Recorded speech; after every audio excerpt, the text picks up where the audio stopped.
ಕಿತ್ತಂಡೂರು ವೆಂಕಟರಾಮರವರ ಸಾರಥ್ಯದಲ್ಲಿ ನಡೆಯುತ್ತಿರುವ punch TV Kannada ನ್ಯೂಸ್ಗೆ ಸ್ವಾಗತ.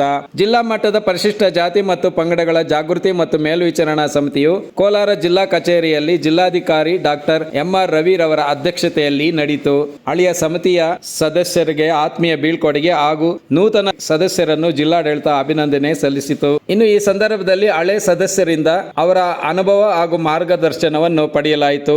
ಹಳೆಯ ಸದಸ್ಯರಾದ ವೆಂಕಟಾಚಲಪತಿ ಮತ್ತು ಮಾಲೂರು ವೆಂಕಟರಾಮ್ ಹಾಗೂ ಮಂಜುಳಾ ಶ್ರೀನಿವಾಸ್ ರವರು ಮಾತನಾಡಿದರು. ಜಿಲ್ಲಾಧಿಕಾರಿ ಡಾಕ್ಟರ್ ಎಂಆರ್ ರವಿರವರು ಸಮಿತಿಯ ಮಹತ್ವದ ಬಗ್ಗೆ ವಿವರಿಸಿದರು. ಎಸ್ಸಿ ಎಸ್ಟಿ ವರ್ಗಗಳ ನೊಂದವರ ನೆರವಿಗೆ ಜಿಲ್ಲಾಡಳಿತ ಸದಾ ನಿಲ್ಲುತ್ತದೆ ಎಂದು ತಿಳಿಸಿದರು. Zilla Panchayat CEO doctor Praveen P Bagewadi, SP Kannika Sikriwal, ಅಪರ ಜಿಲ್ಲಾಧಿಕಾರಿ ಎಸ್ಎಂ ಮಂಗಳ, ಜಿಲ್ಲಾ ಅರಣ್ಯಾಧಿಕಾರಿ ಸೆರಿನಾ ಸಿಕ್ಕಿಲಗರ್, ಜಿಲ್ಲಾ ಮಟ್ಟದ ಅಧಿಕಾರಿಗಳು, ಕೋಲಾರ ಹಾಗೂ ಮಾಲೂರು ತಹಸೀಲ್ದಾರ್ಗಳು ಮುಂತಾದವರು ಭಾಗವಹಿಸಿದ್ದರು. Kittandur Venkataram, punch TV news, Kolar.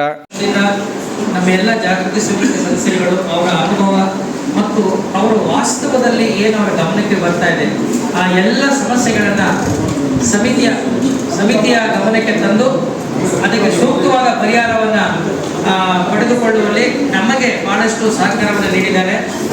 ಆಮೇಲೆ ನನ್ನ ಪ್ರಕಾರ ಪ್ರತಿಯೊಬ್ಬ ಇಂಡಿವಿಜುವಲ್ ಈಸ್ ಯುನೀಕ್. ಆ ಕಾರಣಕ್ಕಾಗಿ ನಾವು ಪುಸ್ತಕ ಬರೆದಿದ್ದೆ, ಯಾರನ್ನೂ ನಿರ್ಲಕ್ಷಿಸಬೇಡಿ ಪ್ಲೀಸ್ ಅಂತ. ಪ್ರತಿಯೊಬ್ಬ ವ್ಯಕ್ತಿಗೂ ಅವನದೇ ಆದಂಥ ಅಸ್ತಿತ್ವ, ಆತ್ಮಗೌರವ, ಸ್ವಾಭಿಮಾನ ಇರುತ್ತೆ.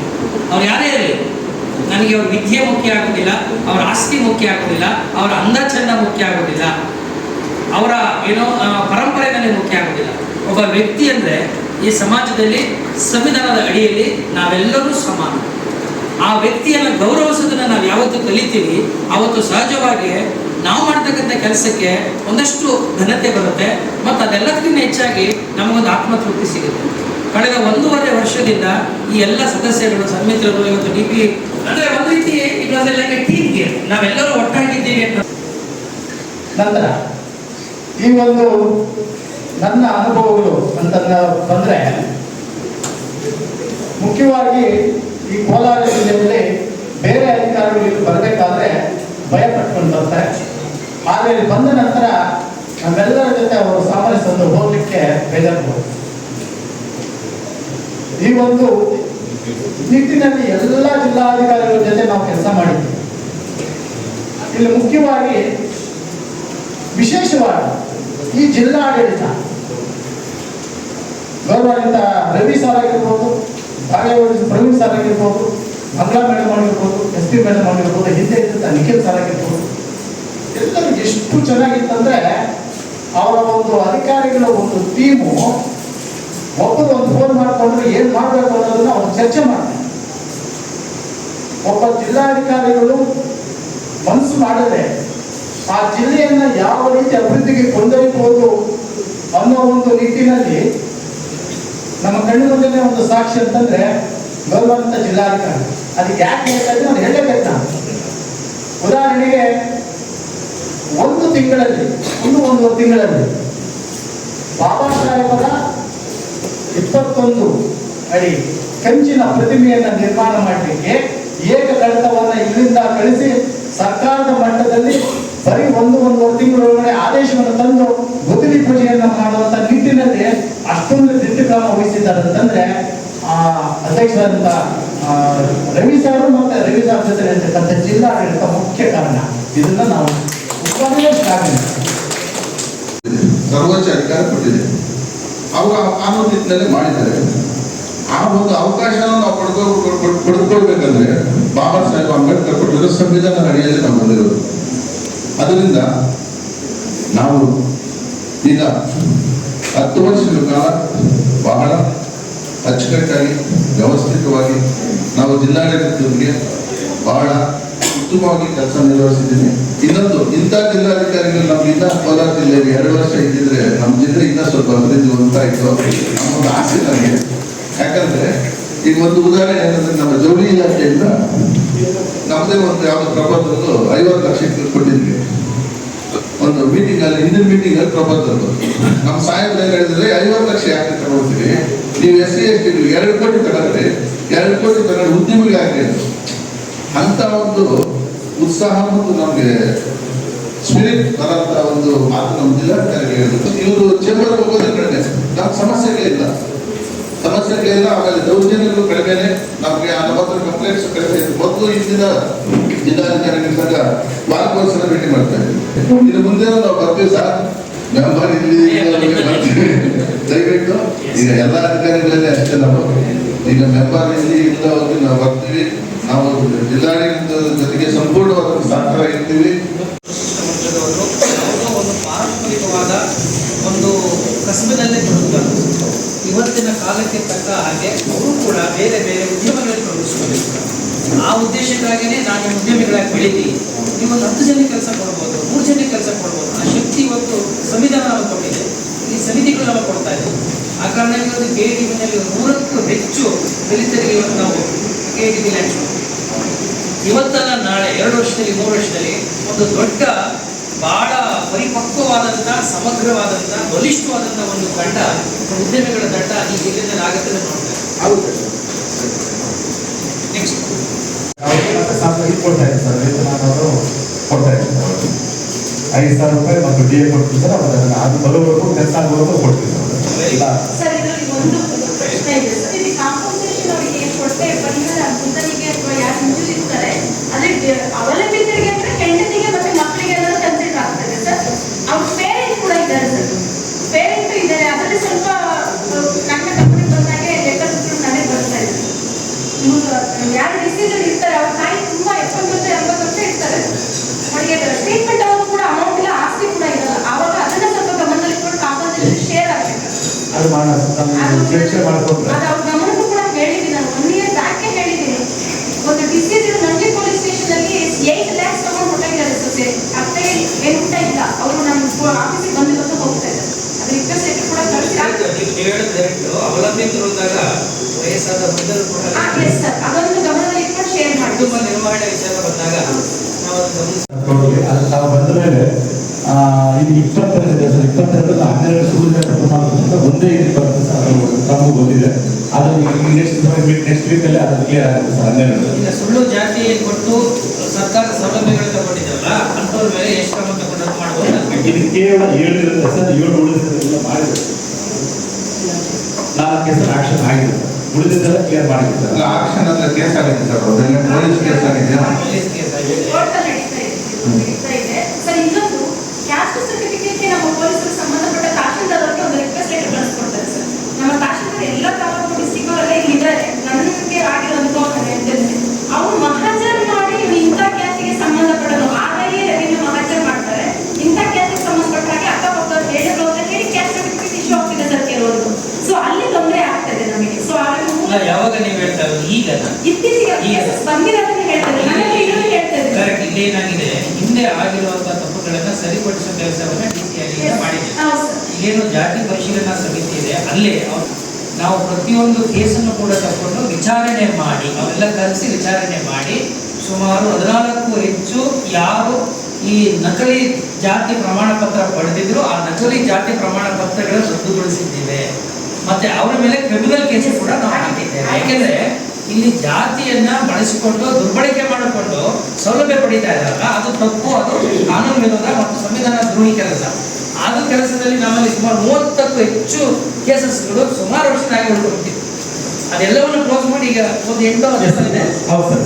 ಈಗ ಒಟ್ಟು 23 ಮಾತು ಬಲವಂತದಲ್ಲೂ ಕ್ಲಿಯರ್ ಆಗುತ್ತೆ ಸರ್. ಇನ್ನು 13 ವಿಚಾರಣೆ ಈಗ ನಮ್ಮ DCI ಅವರು ಡಿವೈಸ್ ಪೇರ್ ಬಂದ ಮೇಲೆ ಸ್ವಲ್ಪ ಚುರುಕು ಮಾಡಿದ್ದಾರೆ.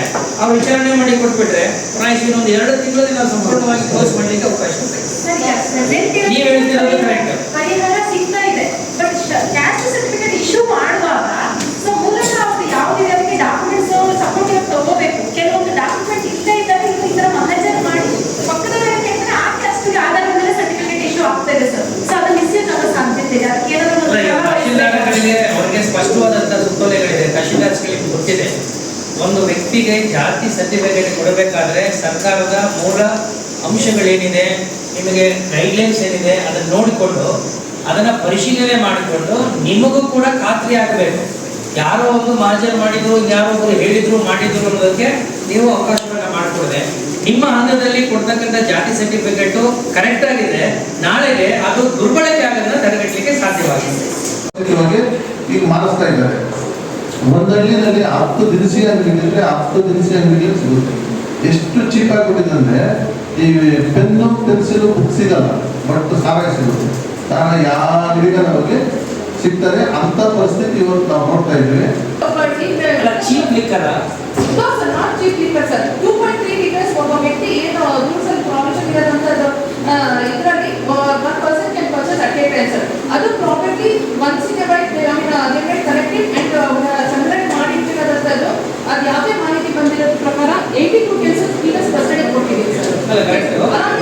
ಬಟ್ ಆದರೂ ಕೂಡ ಬಾರಿ ಬಾರಿ ಎಕ್ಸ್ಪೆಕ್ಟಿಂಗ್ ಇವೆಲ್ಲ ಹೇಳುವಾಗ ಇವ್ರು ಗಮನಕ್ಕೆ ಬಂದಿರೋದಕ್ಕೆ ಹೇಳ್ತಾ ಇದ್ದಾರೆ ಅಲ್ವಾ? ಸೊ ಅದನ್ನ ನನಗೆ you have to activate your staff, ಒಂದಷ್ಟು ಕೇಸ್ ಮಾಡಿಸಿ ಅಲ್ವಾ? ಈಗ ನನಗೆ ಗೊತ್ತಿದೆ ಸ್ಕೂಲ್ ಸ್ಲಿಕ್ಕರ್ ಇಲ್ಲ, slicker is of good quality, ಹಂಗಾಗಿ ಅಕ್ಕಪಕ್ಕದವರು ಬರ್ತಾ ಇದ್ದಾರೆ. But it doesn't mean that they can sell everywhere wherever it is possible. ಅದಕ್ಕೆ ಆದಂತ ಒಂದು ನೀವು CL2 ಯಾಕೆ ಕೊಡ್ತೀರಿ, CL7 ಯಾಕೆ ಕೊಡ್ತೀರಿ? ಈಗ CL7 ಎಲ್ಲ CL2ಗಳು ಆಗ್ತಾರೆ. That is why I keep telling you, ಅದಕ್ಕೆ ಅವಕಾಶ ಮಾಡಿಕೊಡ್ಬೇಕು. ಹೀಗೆ ಅವರ ಹಿತಾಸಕ್ತಿಯನ್ನು ಕಾಪಾಡೋದು ಹೇಗೆ, ಜನರಲ್ ಇಶ್ಯೂಸ್ಗಳ ಬಗ್ಗೆ ಮಾತಾಡೋದು. ಯಾಕೆಂದ್ರೆ ಅದು 4 ದಿನ ಅದು ಸಸ್ಟೈನ್ ಆಗಬೇಕು. ನಾವು ಮಾಡ್ತಕ್ಕಂಥದ್ದು ರಾಜ್ಯ ಮಟ್ಟದಲ್ಲಿ ಸ್ವಲ್ಪಕ್ಕೆ ಅವ್ರು ಹೇಳಿದರು, ನಾವು ಇಲ್ಲಿ ತಗೊಂಡಂಥ ತೀರ್ಮಾನಗಳು ರಾಜ್ಯ ಮಟ್ಟದಲ್ಲಿ ನಿರ್ಣಯಗಳಾಗಬೇಕು, ಅಲ್ಲಿ ಪಾಲಿಸಿಗಳಾಗುವ ರೀತಿಯಲ್ಲಿ. ಮುಂದಿನ ಸಾರಿ ಕೂಡ ನೀವು ಮುಂಚಿತವಾಗಿ ಪ್ರಶ್ನೆಗಳು ಕಳಿಸ್ಕೊಡಿ, ಅಥವಾ ನೆಕ್ಸ್ಟ್ ಟೈಮ್ ಕೂಡ ನೀವು ರೇಸ್ ಮಾಡಿದ್ರೆ ಮುಂದಿನ ಸಭೆಗಳಲ್ಲಿ ಮತ್ತಷ್ಟು ಹೆಚ್ಚು ಅರ್ಥಪೂರ್ಣವಾಗಿ ಮಾಡಲಿಕ್ಕೆ ಅವಕಾಶ ಇದೆ. ಸ್ಪಾನ್ಸರ್ಶಿಪ್ನಲ್ಲಿ ಅವಕಾಶ ಇದೆ.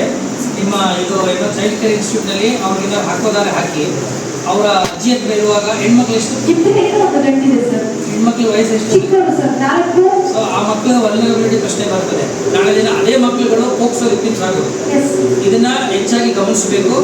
ಅದಕ್ಕೆ ನಾನು ಸಜೆಸ್ಟ್ ಮಾಡಿದೆ ಡೈರೆಕ್ಟರ್ ಆಗಿದ್ದಾಗ, ಅಂತ ಮಕ್ಕಳುಗಳ ರಕ್ಷಣೆಗಾಗಿ ನಾವು ರೆಸಿಡೆನ್ಷಿಯಲ್ ಸ್ಕೂಲ್ಸ್ನ ಹಾಕ್ತೀವಿ ಸರ್. ಈಗ 7ನೇ ಮಗುವಿಗೆ ನಾನು ಮೊರಾರ್ಜಿ ಶಾಲೆ ಕೊಡಿಸ್ತೀನಿ ಸರ್. ನನ್ನ ಮಾಹಿತಿ ಫಸ್ಟ್ ಅದಕ್ಕೆ ಕೊಡ್ತಾ ಇರ್ತಕ್ಕಂಥದ್ದು 7ನೇ ಕ್ಲಾಸ್ ಮೊರಾರ್ಜಿ ಶಾಲೆಯಿಂದ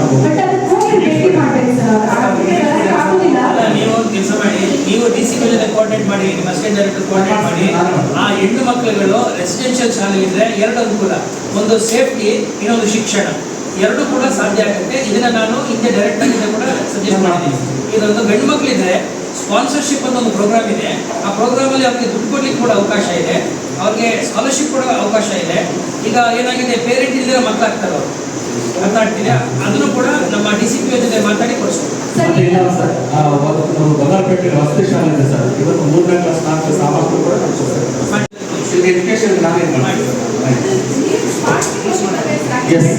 ಇಲ್ಲ, ನಾನೇ ಹೋಗ್ತೀನಿ ಈ ವಿಚಾರದಲ್ಲಿ. ನಾನೇ ಹೋಗಿ ಮಾಡಲಿ ಆಗ ಪ್ರಾಪರಾಗಿ ಇಶ್ಯೂ ಮಾಡೋದಕ್ಕೆ ಅನುಕೂಲ ಆಗುತ್ತೆ. ಎಲ್ಲ ಕೂತ್ಕೊಂಡಿರೋ ಜಾಗ ರೂಮಲ್ಲೇ ಬರೀತಾರೆ. ಅಲ್ಲ, ಅಲ್ಲಿ ಯಾವಾಗ ಸಮಸ್ಯೆ ಇಲ್ಲ, ಹೊಸದಾಗಿ ಸರ್ಟಿಫಿಕೇಟ್ ಇಶ್ಯೂ ಮಾಡುವಾಗ ಮಾತ್ರ ಈ ಒಂದು ವಿಧಾನವನ್ನು ಅನುಸರಿಸಬೇಕು. ಈಗ ನನ್ನ ತಂದೆ ಆ ಜಾತಿಗೆ ಸೇರಿದ್ರು ಅಂದಾಗ ಅಗದಿ ಕೊಡಬೇಕಾದ್ರೆ ಹೆಚ್ಚು ನೀವು ಪರಿಶೀಲನೆ ಮಾಡಬೇಕಾದ ಅಗತ್ಯ ಇಲ್ಲ. ಆದರೂ ಈಗಿನ ಕಾಲದ ಜಗತ್ತಲ್ಲಿ ಬದಲಾವಣೆಗಳಾಗಿರ್ತಾರೆ. ಅವರೇ ಅಂತರ್ಜಾತಿ ವಿವಾಹಗಳು ಆಗಿರಬಹುದು, ಅಲ್ಲಿ ಹೆಂಡತಿ ಕೂಡ ಗಂಡನ ಜಾತಿಯನ್ನೇ ಪಡೆಯುವ ಸಾಧ್ಯತೆಗಳಿರ್ಬೋದು. ಅಂತಹ ದುರುಪಯೋಗಗಳನ್ನು ಕೂಡ ತಹಶೀಲ್ದಾರ್ ಎಚ್ಚರಿಕೆಯಿಂದ ಮಾಡಬೇಕು. ಈ ಸದಸ್ಯರು ಏನು ಹೇಳ್ತಿದ್ದಾರೆ ಅಂತ ತಹಶೀಲ್ದಾರ್ ಗಮನವಹಿಸಬೇಕು. ಯಾಂತ್ರಿಕವಾಗಿ ಕೆಲಸವನ್ನು ಮಾಡಬೇಡಿ, ಪರಿಶೀಲನೆ ಮಾಡಿ ದೃಢಪಡಿಸಿಕೊಂಡು ನಂತರ ನೀವು ಸರ್ಕಾರದ ನಿಯಮಗಳ ಪ್ರಕಾರ ಇದ್ದರೆ ಮಾತ್ರ ಜಾತಿ ಸರ್ಟಿಫಿಕೇಟ್ಸ್ಗಳನ್ನ ನೀವು ಅದನ್ನ ಇಶ್ಯೂ ಮಾಡೋದೇ ಕೆಲಸ ಮಾಡ್ತೀವಿ. ಇದೊಂದು ಇಂಪಾರ್ಟೆಂಟ್ ಕೇಸ್ ಅಲ್ಲೇ ಸರ್. ಒಂದು ಪ್ರೆಸೆಂಟ್ ಇದರಲ್ಲಿ ಅಥವಾ ಒಕ್ಕಲಿಗ ಅಂತ ಕೊಡ್ತಾರೆ ಸರ್. ಸೆಕೆಂಡ್ ಒನ್ ಅಲ್ಲಿ SC ಅಂತ ಕೊಡ್ತಾರೆ ಸರ್. ಅವಾಗ ಏನಾಗ್ತದೆ, ಅವ್ರಿಗೆ ವ್ಯಕ್ತಿಗೆ ಯಾವ ರೀತಿ ಕಾಂಪನ್ಸೇಷನ್ ಆಗಿರ್ಬೋದು ಮತ್ತೆ ನಾವು ಜಾತಕಗಳು ತೊಂದರೆ ಆಗ್ತಾ ಇದೆ ಸರ್. ಹಾಗಾಗಿ ತಹಸೀಲ್ದಾರ್ಗಳು ಅದನ್ನು ಪರಿಶೀಲನೆ ಮಾಡಿ ಮೊದಲ ಹಂತದಲ್ಲಿಂದ ಪರಿಶೀಲನೆ ಮಾಡಿಕೊಂಡ್ರೆ ಒಳ್ಳೇದಾಗ್ತದೆ ಸರ್. ಇನ್ನೂ ತಪ್ಪಾಗ್ತಿದೆ ಸರ್, ಜಾಸ್ತಿ ಇಂಟರ್ಫೇರ್ ಆಗ್ತಿದೆ ಅಂತ ಕ್ಷಮೆ ಇರಲಿ. ಅದು ಒಂದು ಕ್ಯಾಸ್ಟ್ ಸರ್ಟಿಫಿಕೇಟ್ ಕೇಳಿದಾಗ ಅದಕ್ಕೆ ಸಪೋರ್ಟಿವ್ ಡಾಕ್ಯುಮೆಂಟ್ ಕೇಳಿರ್ತಾರೆ. ಅದು ನಾನು ಇಂಟರ್ ಕ್ಯಾಸ್ಟ್ ಮ್ಯಾರೇಜ್ ಆದಾಗ ನನ್ನ ಗಂಡಂದು ಕ್ಯಾಸ್ಟ್ ಸರ್ಟಿಫಿಕೇಟ್ ಅಟ್ಯಾಚ್ ಮಾಡಿರ್ತಾರೆ. ಸೊ ನಾನು ಇಂಟರ್ ಕ್ಯಾಸ್ಟ್ ಆಗಿರ್ತೀನಿ. ನಾನು ಮೂಲತಃ ಯಾವ ಕ್ಯಾಸ್ಟ್ ಅನ್ನೋದು ನಾವು ಪರಿಶೀಲನೆ ಮಾಡೋದೇ ಇಲ್ಲ. ಗಂಡದ ಒಕ್ಕಲಿಗ ಅಥವಾ ಶೆಡ್ಯೂಲ್ ಕ್ಯಾಸ್ಟ್ ಇದ್ರೆ ಅದನ್ನೇ ಸೇರಿಸಿ ಕೊಡ್ತಾ ಇದ್ದಾರೆ ಸರ್. ಇದು ಸ್ವಲ್ಪ ಆಗ್ತಾ ಇದೆ. ಸೊ ಅದು ಮೂಲತಃ ಕ್ಯಾಸ್ಟ್ ಸರ್ಟಿಫಿಕೇಟ್ ಪತ್ನಿ ಕೇಳಿದಾಗ ಗಂಡನ ಅಟ್ಯಾಚ್ ಮಾಡಿರ್ತಾರೆ, ಗಂಡನ ಕೇಳಿದಾಗ ಹಿಂದೆ ಪತ್ನಿ ಅಟ್ಯಾಚ್ ಮಾಡಿ ಅಂತಾರೆ ಅಥವಾ ಅಮ್ಮನ ಅಟ್ಯಾಚ್ ಮಾಡ್ತಾರೆ. ಇಂಟರ್ ಕ್ಯಾಸ್ಟ್ ವ್ಯತ್ಯಾಸ ಆಗ್ತಾ ಇದೆ ಸರ್. ಅದು ಸ್ವಲ್ಪ ಕ್ಲಾರಿಫೈ ಮಾಡ್ಕೊಂಡ್ರೆ ಈ ಹಂತದಲ್ಲಿ ನಾವು ಪರಿಹಾರ ಕಂಡುಕೋಬಹುದು. ತಹಶೀಲ್ದಾರ್ಸ್ ಇವೆಲ್ಲ ಸ್ವಲ್ಪ ಸೂಕ್ಷ್ಮವಾಗಿ ಗಮನಿಸಬೇಕು. ಸೊ ಇದೊಂದು ವೇದಿಕೆ ಆದ್ರಿಂದ ನಾನು ತಮ್ಮೆಲ್ಲರ ಗಮನಕ್ಕೆ ಬರ್ತಾ ಇದ್ದೀನಿ. ಇನ್ನು ಮುಂದೆ ಏನಾದ್ರು ಆ ಥರ ಸಮಸ್ಯೆ ಇದ್ರೆ ದಯಮಾಡಿ ನನ್ನ ಗಮನಕ್ಕಾಗಲಿ ಅಥವಾ ADC ಗಮನಕ್ಕೆ ಅಂತಂದ್ರೆ ತತ್ಕ್ಷಣದ ನಾವು ಅದನ್ನ ಪರಿಹಾರ ಮಾಡ್ತೀವಿ.